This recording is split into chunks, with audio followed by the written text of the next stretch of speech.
The original inhabitants of Mauritania were the Bafour, presumably a Mande ethnic group, connected to the contemporary Arabized minor social group of Imragan on the Atlantic coast.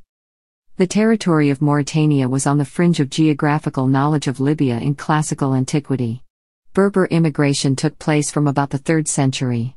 Mauritania takes its name from the ancient Berber kingdom and later Roman province of Mauritania, and thus ultimately from the Maori people, even though the respective territories do not overlap, historical Mauritania being considerably further north than modern Mauritania. The Muslim conquest of the Maghreb in the 7th and 8th centuries did not reach as far south, and Islam came to Mauritania only gradually, from about the 11th century, in the context of the wider Islamization of the Sudan and medieval trans-Saharan slave trade.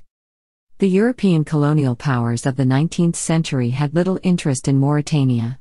The French Republic was mostly interested in the territory for strategic reason, as a connection between their possessions in North and in West Africa.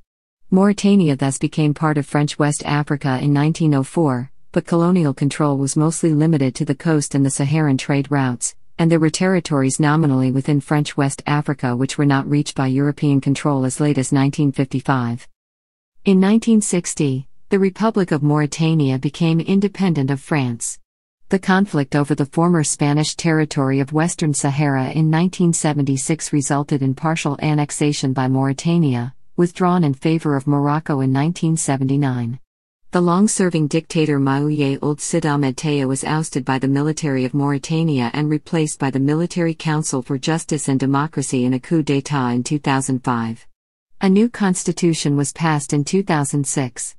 An indecisive election in 2007 triggered another coup in 2008. A leader of the 2005 coup, Mohamed Ould Abdelaziz, was elected president in 2009. After his 10-year presidency, Mohamed Ould Ghazouani's victory in the 2019 Mauritanian presidential election was presented as having been the country's first peaceful transition of power since independence. Early history. The Sahara has linked rather than divided the peoples who inhabit it and has served as an avenue for migration and conquest. Mauritania, lying next to the Atlantic coast at the western edge of the desert, received and assimilated into its complex society many waves of these migrants and conquerors. What is now Mauritania was a dry savanna area during classical antiquity, where independent tribes like the Farousii and the Parisi did a semi-nomadic life facing a growing desertification. Romans did explorations toward this area and probably reached, with Suetonius Paulinus, the area of Adrar. There is evidence of Roman commerce in Akjuj and Tammerkart near Tichet. Berbers moved south to Mauritania beginning in the 3rd century, followed by Arabs in the 8th century, subjugating and assimilating Mauritania's original inhabitants. From the 8th through the 15th century, black kingdoms of the western Sudan, such as Ghana, Mali, and Songhai, brought their political culture from the south. The divisive tendencies of the various groups within Mauritanian society have always worked against the development of Mauritanian unity. Both the Songhai Confederation, at its height from the 8th to the 10th century, and the Almoravid Empire, from the 11th to the 12th century, were weakened by internecine warfare, and both succumbed to further invasions from the Ghana Empire and the Almohad Empire, respectively. Islamization. The Islamization of Mauritania was a gradual process that spanned more than 500 years. Beginning slowly through contacts with Berber and Arab merchants engaged in the important caravan trades and rapidly advancing through the Almoravid conquests, Islamization did not take firm hold until the arrival of Yemeni Arabs in the 12th and 13th centuries and was not complete until several centuries later. Gradual Islamization was accompanied by a process of Arabization as well, during which the Berber masters of Mauritania lost power and became vassals of their Arab conquerors. From the 15th to the 19th century, European contact with Mauritania was dominated by the trade for gum arabic. Rivalries among European powers enabled the Arab-Berber population, the Moor, to maintain their independence and later to exact annual payments from France, whose sovereignty over the Senegal River and the Mauritanian coast was recognized by the Congress of Vienna in 1815. Although penetration beyond the coast and the Senegal River began in earnest under Louis Faidherbe, governor of Senegal in the mid-19th century, European conquest or pacification of the entire country did not begin until 1900. Because extensive European contact began so late in the country's history, The traditional social structure carried over into modern times with little change. French colonization. The history of French colonial policy in Mauritania is closely tied to that of the other French possessions in West Africa, particularly to that of Senegal, on which Mauritania was economically, politically, and administratively dependent until independence. The French policy of assimilation and direct rule, however, was never applied with any vigor in Mauritania, where a system that corresponded more to indirectly ruling the colony developed. Colonial administrators relied extensively on Islamic religious leaders and the traditional warrior groups to maintain their rule and carry out their policies. Moreover, little attempt was made to develop the country's economy. After World War II, Mauritania, along with the rest of French West Africa, was involved in a series of reforms of the French colonial system, culminating in independence in 1960. These reforms were part of a trend away from the official policies of assimilation and direct rule in favor of administrative decentralization and internal autonomy. Although the nationalistic fervor sweeping French West Africa at this time was largely absent in Mauritania, continuous politicking provided training for political leaders and awakened a political consciousness among the populace. On July 28, 1960, France agreed to Mauritania becoming fully independent. Nevertheless, when Mauritania declared its independence on November 28, 1960, its level of political as well as economic development was, at best, embryonic. Independence, Old Data Era, and the Saharan War. As the country gained independence on November 28, 1960, the capital city, Nouakchott, was founded at the site of a small village founded during the colonial period, the Kassar, while 90% of the population was still nomadic. With independence, larger numbers of ethnic sub-Saharan Africans entered Mauritania, moving into the area north of the Senegal River. As before independence, the sedentary lifestyle of these groups made them more receptive to and useful in state formation, and they quickly came to dominate state administration, even if the Moorish groups built up by the French remained in charge of the political process. Moors reacted to this change by increasing pressures for Arabization, to Arabicize many aspects of Mauritanian life, such as law and language, and ethnic tension built up, helped by a common memory of warfare and slave raids. President Mokhtar Ould Daddah, originally assisted to the post by the French, rapidly reformed Mauritania into an authoritarian one-party state in 1964, with his new Mauritanian constitution. Daddah's own party Du Peuple Mauritanien became the ruling organization. The president justified this decision on the grounds that he considered Mauritania unready for Western-style multi-party democracy. Under this one-party constitution, Daddah was re-elected in uncontested elections in 1966, 1971 and 1976. To take advantage of the country's sizable iron ore deposits in Zouérate, the new government built a 675-kilometer railway and a mining port. Production began in 1963. The mines were operated by a foreign-owned consortium that paid its approximately 3,000 expatriate workers handsomely. Their salaries accounted for two-thirds of the country's entire wages bill. When the Mauritanian miners went on a 2-month strike in the late 1960s, the army intervened and 8 miners were killed. Left-wing opposition to the government mounted and some miners formed a clandestine Marxist union in 1973. President Ould Daddah survived the challenge from left-wing opponents by nationalizing the company in 1974 and withdrawing from the franc zone, substituting the Ouguiya for the CFA. In 1975, partly for nationalist reasons and partly for fear of Moroccan expansionism, Mauritania invaded and annexed the southern third of the former Spanish Sahara in 1975, renaming it Tyrus al-Garbiya. However, after nearly 3 years of raids by the Sahrawi guerrillas of the Polisario Front, Mauritania's economic and political stability began to crumble. Despite French and Moroccan military aid, Polisario raids against the Zouérate railway and mines threatened to bring about economic collapse, and there were deep misgivings in the military about the Saharan adventure. Ethnic unrest contributed to the disarray. Black Africans from the south were conscripted as frontline soldiers, after the northern Sahrawi minorities and their Moorish kin had proven unreliable in the fight against Polisario, but many of the southerners rebelled against having to fight what they considered an inter-Arab war. After the government quarters in Nouakchott had twice been shelled by Polisario forces, unrest simmered, but Daddah's only response was to further tighten his hold on power. On July 10, 1978, Colonel Mustafa Ould Salek led a bloodless coup d'état that ousted the president, who would later go into exile in France. Power passed to the military strongmen of the Military Committee for National Recovery. Polisario immediately declared a ceasefire, and peace negotiations began under the sponsorship of Polisario's main backer, Algeria.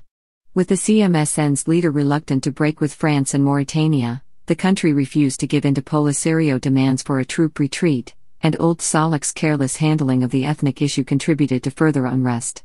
In early 1979, he was pushed aside by another group of officers, who renamed the junta the Military Committee for National Salvation. Colonel Mohammed Kone Ould Haydallah soon emerged as its main strongman. 1978 to 1991. In 1979, Polisario broke off the ceasefire and unleashed a string of new attacks on military and government targets. Mauritania, under its new government, immediately returned to the table to meet Polisario's goals, declaring full peace, a troop retreat, relinquishing their portion of Western Sahara and recognizing the Front as the Sahrawi people's sole representative. Morocco, occupying the northern half of Western Sahara and also involved in combat against Polisario, reacted with outrage, and launched a failed 1981 coup against the CMSN. Mauritania broke off relations with Rabat in protest, although ties were later restored. In interior policy, Haydallah sought to improve relations between white Moors and black Moors, among other things officially decreeing the ban of slavery for the first time in the country's history, but he neither tried nor achieved a radical break with the sectarian and discriminating policies of previous regimes. An attempt to reinstate civilian rule was abandoned after the above-mentioned Moroccan-sponsored coup attempt nearly brought down the regime. Foreign-backed plots also involved Persian Gulf countries and Libya, and the country several times appeared to be under military threat from Morocco. With Haydallah's ambitious political and social reform program undone by continuing instability, regime inefficiency and a plethora of coup attempts and intrigues from within the military establishment, the CMSN chairman turned increasingly autocratic, excluding other junta officers from power, and provoking discontent by frequently reshuffling the power hierarchy to prevent threats to his position. On December 12, 1984, Maouye Ould Sid Ahmed Taya deposed Haydallah and declared himself chairman of the CMSN. Like other rulers before him, he promised a swift transfer to democracy, but then made little of these promises. The discord between conflicting visions of Mauritanian society as either black or Arab again rose to the surface during the intercommunal violence that broke out in April 1989, when a Mauritania-Senegal border dispute escalated into violence between the two communities. Tens of thousands of black Mauritanians fled or were expelled from the country, and many remain in Senegal as refugees. This is also where the Black Mauritanian movement FLAM is based. Although tension has since subsided, the Arab-African racial tension remains an important feature of the political dialogue today. The country continues to experience ethnic tensions between its black minority population and the dominant Maori populace. A significant number from both groups, however, seek a more diverse, pluralistic society. 1991 to present. Opposition parties were legalized and a new constitution approved in 1991 which put an end to formal military rule. However, Ould Taya's election wins were dismissed as fraudulent by both opposition groups and external observers. In 1998, Mauritania became the third Arab country to recognize Israel, despite strong internal opposition. In 2001, elections incorporated more safeguards against voter fraud, but opposition candidate Mohammed Kone Ould Haydallah was nevertheless arrested prior to Election Day on charges of planning a coup, released the same day and rearrested after the election. Attempted military coups and unrest instigated by Islamist opponents of the regime marred the early years of the 21st century, and the Taya regime's heavy-handed crackdowns were criticized by human rights groups. On June 8, 2003, a failed coup attempt was made against President Maouye Ould Sid Ahmed Taya by forces unhappy with his imprisonment of Islamic leaders in the wake of the United States-led invasion of Iraq and his establishment of full diplomatic relations with Israel. The coup was suppressed after one day of fighting in the capital when pro-Taya military forces arrived from the countryside. A number of government officials were detained after the coup, including the head of the Supreme Court, Mahfoud Ould Lemrabat, and the Secretary of State for Women's Affairs, Mintada Minthediad. The coup leader, Saleh Ould Hanena, a former army colonel sacked for opposing Taya's pro-Israel policies, was not captured or killed during the coup. On August 3, 2005, the Mauritanian military, including members of the Presidential Guard, seized control of key points in the capital of Nouakchott, performing a coup against the government of President Maouye Ould Sid Ahmed Taya, who was out of the country attending the funeral of Saudi King Fahd. The officers released the following statement. The National Armed Forces and Security Forces have unanimously decided to put a definitive end to the oppressive activities of the defunct authority, which our people have suffered from during the past years. Taya was never able to return to the country and remains in exile. The new junta called itself the Military Council for Justice and Democracy and Rule of Law. Colonel Eli Ould Mohammed Val emerged as leader at an early stage. Dissidents were released, and the political climate relaxed. A new constitution was approved in June 2006. Elections were held in March 2007. Sidi Ould Sheikh Abdallahi was elected president and Val stood down. On August 6, 2008, Mauritania's presidential spokesman Abdoulaye Mamadouba said President Sidi Ould Sheikh Abdallahi, Prime Minister Yahya Ould Ahmed El Waghef and the Interior Minister were arrested by renegade senior Mauritanian army officers, unknown troops and a group of generals, and were held under house arrest at the presidential palace in Nouakchott. In the apparently successful and bloodless coup d'état, Abdallahi's daughter, Amal Mint Sheikh Abdallahi said, "The security agents of the base came to our home and took away my father." The coup plotters are top-fired Mauritania's security forces, which include General Mohamed Ould Abd al-Aziz, General Mohamed Ould al-Ghazwani, General Philippe Swikri, and Brigadier General Ahmad Ould Bakri. Mauritanian lawmaker, Mohamed al-Mukhtar, announced that many of the country's people were supporting the takeover attempt and the government is an authoritarian regime and that the president had marginalized the majority in parliament. In August 2019, Mohamed Ould Ghazwani was sworn in as Mauritania's 10th president since its independence from France in 1960. His predecessor Mohamed Ould Abdelaziz ruled the country for 10 years. The ruling party Union for the Republic was founded by Aziz in 2009.